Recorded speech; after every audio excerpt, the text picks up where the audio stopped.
Hello YouTube, D-Tekken here, and finally, Duel Links is going to be updating their Forbidden and Limited list, which will take into effect on June 26th.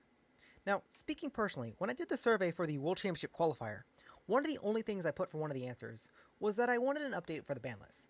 Because, frankly, not only has it been a while since the last update, but there's been a lot of annoying decks that have come out that hasn't really been addressed, such as Sylvan's, Spellbooks, Noble Knights, Silent Swordsman, aliens at one point. Aliens have sort of died down, but they're still aliens. Just a lot of different decks that just take advantage and do a lot of different things. And frankly, it's kind of annoying when you're going up with those decks and you know your deck can't handle it. So it's. But now that now that actually updating it, there's a chance for some of these decks to kind of, like, not be as powerful, but still be prevalent, which is very nice to see. So honestly, this video is just me sort of reacting, giving my first impressions of the list as I'm looking down, which I skimmed the list, and one thing I do have to say, though, one thing I like is that it's not just, like, 1 or 3 cards now. There's actually, like, I want to say, like, maybe 8 or 10. Like, I'll count in a sec, but not only that, just the first card alone, it just makes me really happy because it's Massive Morph. And, like, the description that they gave for Massive Morph is, this card slows down duel so often. Which, speaking personally, I don't mind Massive Morph, but if you're using it, like, strategically, I don't mind it. Like, if there's a big beat stick that you don't want to attack your life points with, yeah, Massive Morph. Just stop that monster from attacking and go from there. Like, that's fine, but when you're sitting there and you're trying to attack and then they just keep flipping Massive Morph, all your monsters are now blocked up, or you can't, or one of your monsters is floodgated and 2 of them are blocked up. It's just, you tribute summon a new monster and they get Massive Morphed again. It's annoying. So if you're using it Massive Morph strategically, correctly, I don't mind it. So having it limited is a great choice in my opinion, but that is of course my personal opinion. Moving on to the semi-limits, because this is Duel Links, you're only allowed to play 2 copies of semi-limited cards. Only 2 semi-limited cards on the list, essentially. And the first 2 I kind of found funny, which is Secret Pass and Assault Armor, which from what I've seen is primarily just a hit for Silent Swordsman. Because what you do is Secret Pass lets level 3 attack directly, while Assault Armor lets level 3 attack twice.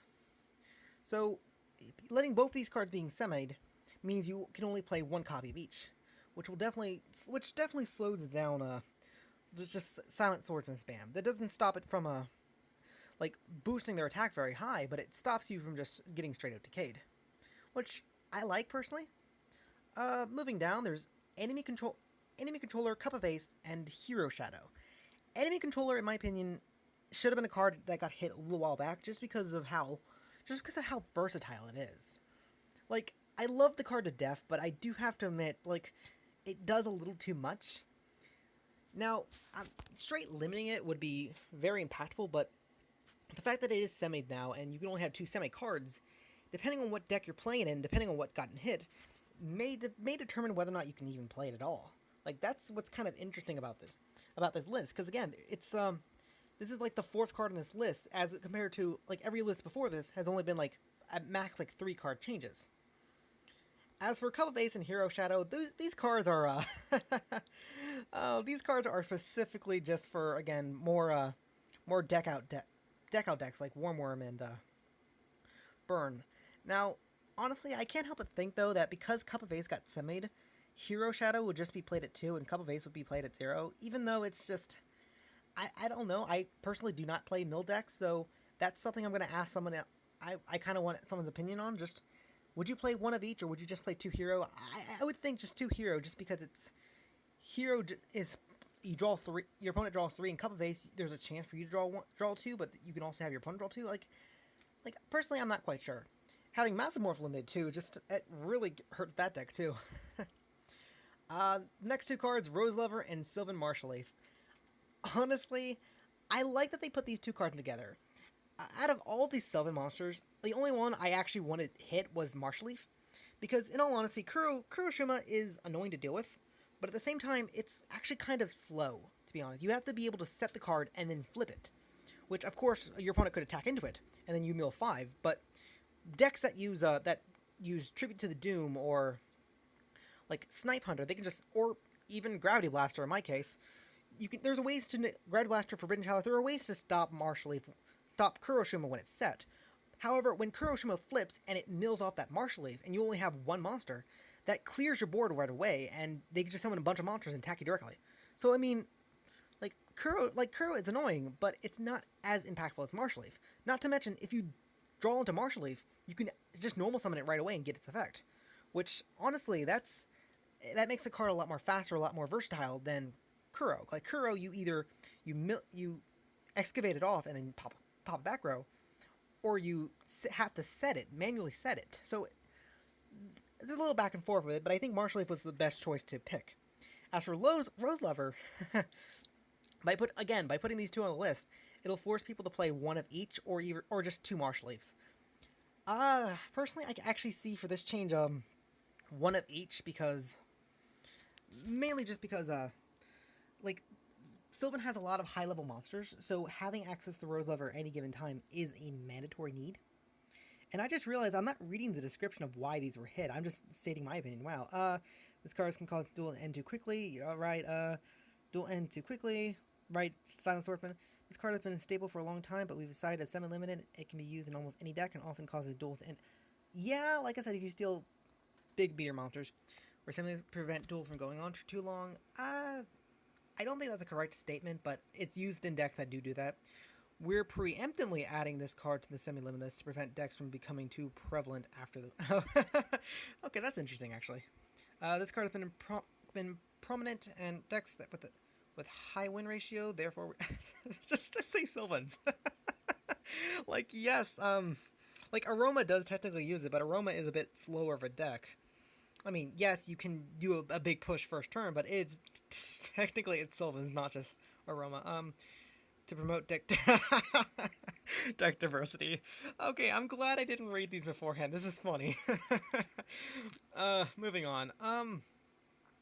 Honestly, these three, actually, it's just these four at the moment. Amazon's Onslaught, we're to promote deck diversity. Josh.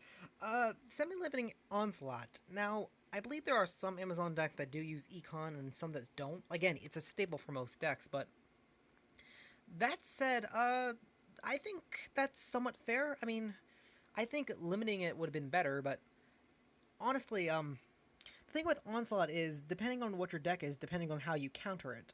Like, if you can pop back row, you pop it right away, and you deal, and if you can revive a monster, it'll revive a monster. Otherwise, if you can pop the monster and just attack directly, Onslaught isn't as much of a threat, so long as they don't have an Amazon in their hand. Otherwise, it's very annoying. I think some people have started using Chaos Hunter and other cards to counter it, but overall, I think it probably could have been limited, because, in my opinion, the same thing with Massive Morph. Massive Morph is, you use it wisely, whereas Onslaught is more of a, if you deal with the threat, that's kind of a reward in itself.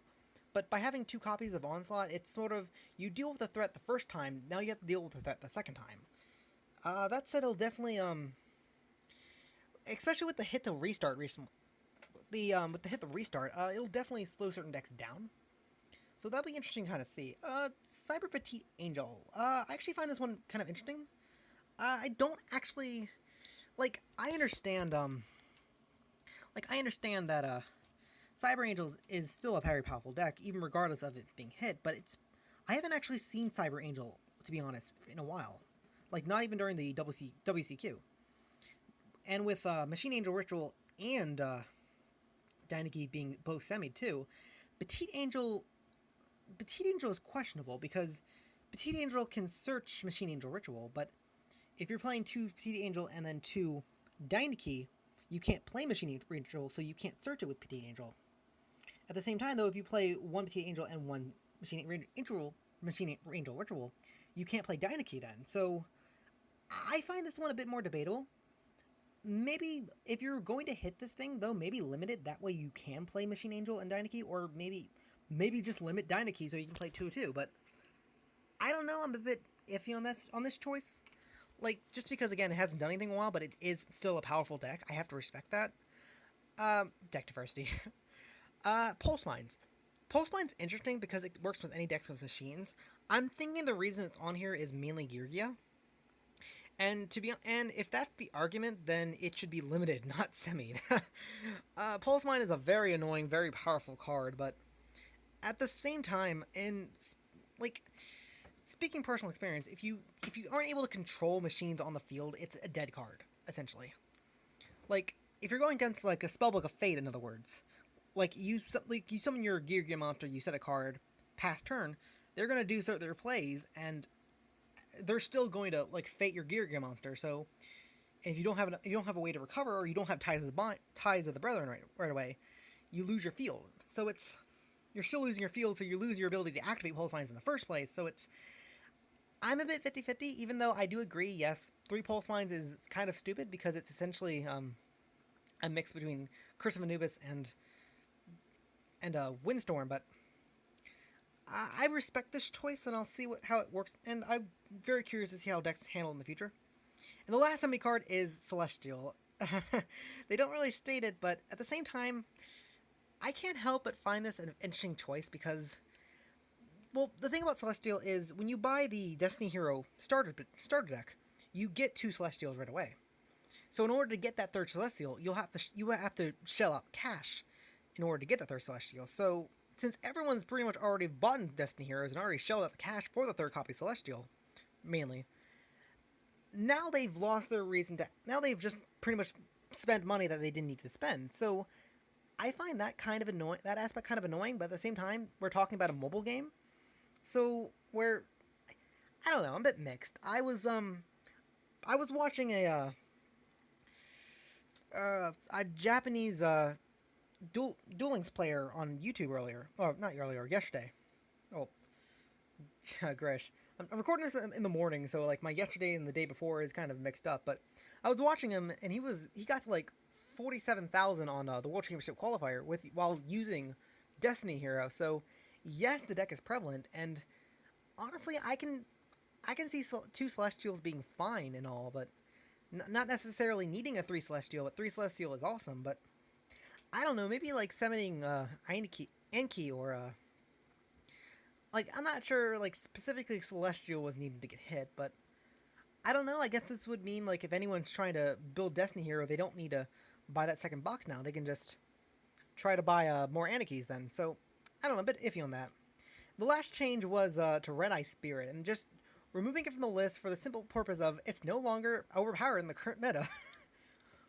Which, yeah, the ability to revive a 24 or 2000 attack weight monster, that technically that is still something, but if you're talking about Amazons, then it's nothing. If you're talking about like Sylvans, then that depends on whether or not they have tree, and depending on what you're reviving, I guess. But overall, I do like some of these changes. I wish there was like 1 or 2 more things that should have been on here. Okay, let's see, 1, 2, 3, 4, 5, 6, 7, 8, 10, 11. There's 12 cards that were added, which is 4 times more than they've ever done before. So I'm personally happy, but what do you guys think? Do you agree or disagree with anything I've said? Do you like some of these changes? Do you wish something else was on this list? I think I wanted a limitation of Dryston, just because once again, it's if you see it and you get rid of it, then you don't have to worry about it. Or maybe or like what? Maybe a limitation on I'm drawing a blank. But overall, again, what do you think? Let me know in the comments, and have a good day.